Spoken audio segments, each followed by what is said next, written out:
Good morning, good afternoon, or good evening. Welcome back to another video, to another episode, to another installment of the Podium Podcast, where today we will be previewing the 2025 Austrian Grand Prix.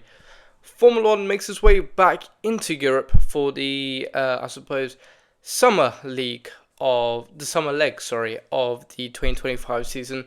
And after a rather chaotic ending to an interesting Canadian Grand Prix, we head to the Styrian Hills in a rather iconic location for Formula 1, especially over the last couple of years, where it is, of course, the Austrian Grand Prix, the short but feisty Red Bull Ring, where Verstappen has seen dominance over the last couple of years. However, this year there is a change. He is not the favourite going into Austria, and it seems that we have got a lot to talk about. But before we talk about this year, we of course talk about last year, and last year was probably going to be one of the most boring races I have ever seen. The only, interesting part of the race was really the Alpines fighting wheel to wheel. But other than that, it was a pretty dead race until the last 10 laps, after a really slow pit stop from Max Verstappen allowed Lando Norris to get into DRS range of his counterpart, of his title challenger.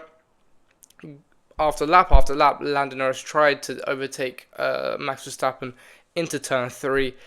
Nonetheless, he kept on failing until one moment he really sent it down on the outside, because he kept on sending it down the inside going into turn 3, and it seemed that Verstappen maybe misjudged how close he was to Lando Norris. They both collided. The front right of Lando's car collided with the rear left of Verstappen's car going into the corner. This led to both of them having some sort of problem. Lando Norris a puncture and a broken wing, and Max Verstappen a puncture as well, leading Lando to be to retire from the race, and Max Verstappen only finishing P5, allowing George Russell to take a second win of his career around the Red Bull Ring.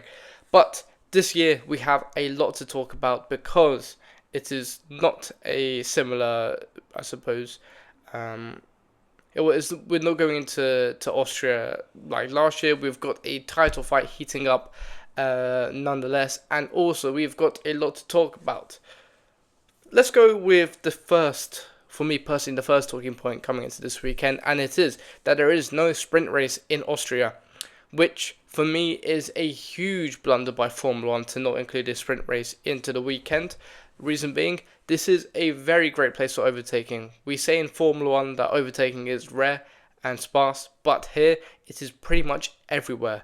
And for Formula 1 not to include a 23 lap action-packed sprint race with just basic overtaking is a huge miss by Formula 1. I don't know why. I think they instead put Belgium in the sprint calendar, but a big miss for Formula 1, and something that I think they will be really kicking themselves over, because as we've seen in the last couple of years, overtaking there is very, very, very easy to do. There are a load of DRS zones. It is almost like a go-kart track where the corners are very, very welcoming for overtaking, and it seems that they have missed a golden opportunity there. We've also got, this is a big-ish one, but coming back from a Canadian Grand Prix in which George Russell won and Mercedes looked the quickest out of everyone, can Mercedes continue their form going into Austria? Well, if we look at the record, they have won the last Grand Prix in Austria, which means that you would think, just based on the facts, it seems that they might be favourites. However, that was just due to luck that Norris and Verstappen just collided in that moment. But I still do think that they will be in a shot of winning. I don't know how fast it will be until practice, of course, but it seems that they will be, in it.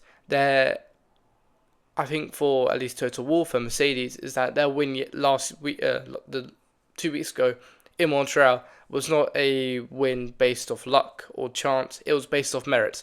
They took pole, they dominated the race, and they seemed to be just purely quick. They seem to be quick in straights, in the corners, with tyres. They seem to preserve their tyres quite well. So it seems that they might be the real deal. Of course, if you look at Austria, how different of a track is it to the Circuit Gilles Villeneuve? It is fairly different, I suppose. A lot more straights, a lot less corners, but it still means that they still have a fairly good chance of at least being fairly competitive this weekend, which I think will be great for Formula 1 in general. Of course, the biggest talking point coming out of Montreal 2 weeks ago was the title fight.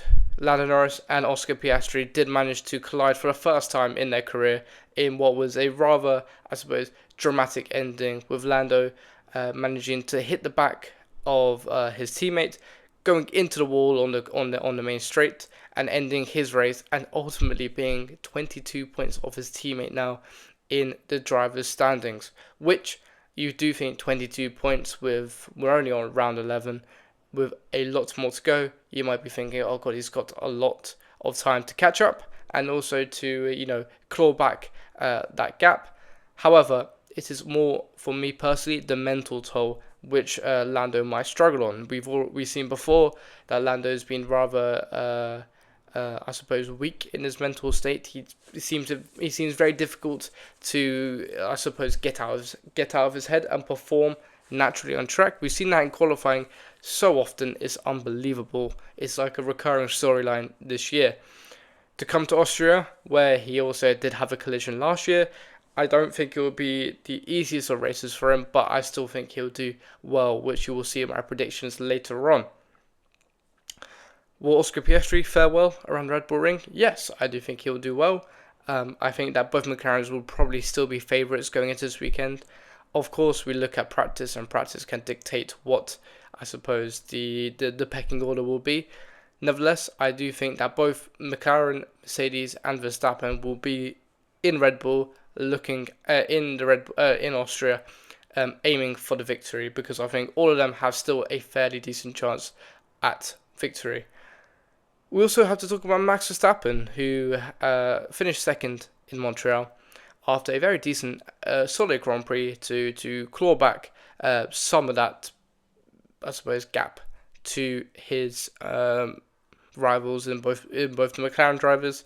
But this is the final race in which he has to tread on eggshells in this sense, because after this race, after the 30th of June, which is on Monday, he will be almost on a clean slate of penalty points.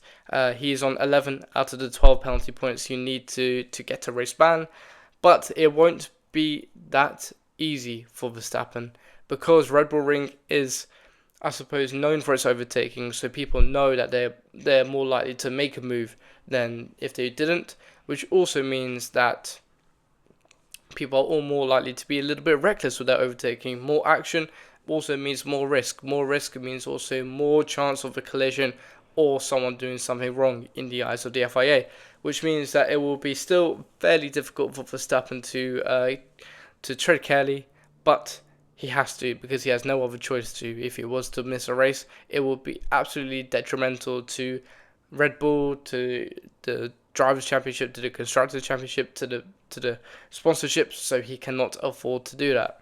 If we look at the circuit, of course, it is the Red Bull Ring, 10 corners, 3 DRS zones, which, of course, inclines to a lot more overtaking, which we can see in Turn 1, Turn 3, Turn 5, Turn 9, and Turn 9 and Turn 8. Turn 7, which is pretty much half the track. This is incredible for overtaking. It's almost like a go-kart track in that sort of sense, which means we'll be seeing a lot more action than hopefully we've seen previously.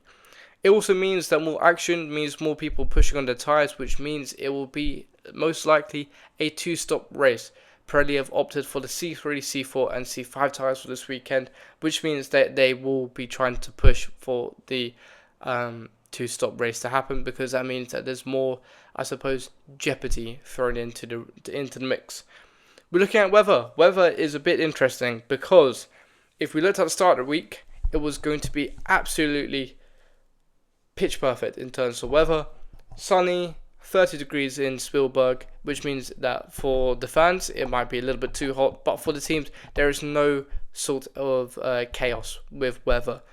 However, I just checked the weather, and right now on media day on Thursday, it is absolutely pouring in Austria, which means that, to be fair, they might have a thunderstorm like, I suppose, climate, which you might see in the places like Florida, etc. So that means from tomorrow, which did see at the start of the week was supposed to be fairly sunny, it has turned to 80% chance of rain for both practice sessions. If we look at Saturday and Sunday, there's still a 3% or 1% chance of rain for both of those days. However, I would not be surprised if I see the chance of rain go up in both those days. It might be that there will be just a thunderstorm for 10 minutes and that's it. Which, I mean, imagine if we get that in a Grand Prix, it would be absolute chaos. If we look at our predictions, I've gone for qualifying. I need to wrap this up quite quick. But Leclerc, Norris, Russell, Piastri and Verstappen in that order from 5th to 1st. Verstappen will take pole in Red Bull Ring. I guarantee that, because he's taken pole in the last 7 Grand Prix that Formula 1 have raced in the Red Bull Ring, which is astonishing. If he could make it 8 for 8, that would be even better for my predictions. If we look at the race, 5th position I've gone for Antonelli, 4th I've gone for George Russell, and for the top 3 it will be both McLaren and Verstappen. In which order? Verstappen, Norris and Piastri. I do believe Oscar Piastri will win the Austrian Grand Prix. By a lot? No. I do think the top 5 will be separated by within 10 to 15 seconds, which is my crazy prediction, which I'll write down. In the middle of the race, I've gone for Norris, Russell, Piastri, Verstappen, Albon, in that order. Okay, then for biggest good surprise, and I was very, very, very interested to see who I was going to put as biggest good surprise. I really don't know, but I am backing a driver which has kind of picked up the pace, but Franco Colapinto, I do think is going to be the biggest good surprise. He's raced it before in F3 and F2. He's coming to a circuit which he will be confident at. The last couple of circuits he has not even raced at, which is, I suppose, a little bit unfair. Maybe Imola and Monaco. But I think he will start to hone in the skills. We saw in Canada he beat his teammate in qualifying and the Grand Prix, which means he'll be coming off a fairly confident weekend. And I hope he will continue to improve. Biggest flop, I've gone for Ferrari, because I just don't think that they do well around Austria. They have not won a Grand Prix here since 2022, and it seems that I will back them that they will not do well around the Red Bull Ring.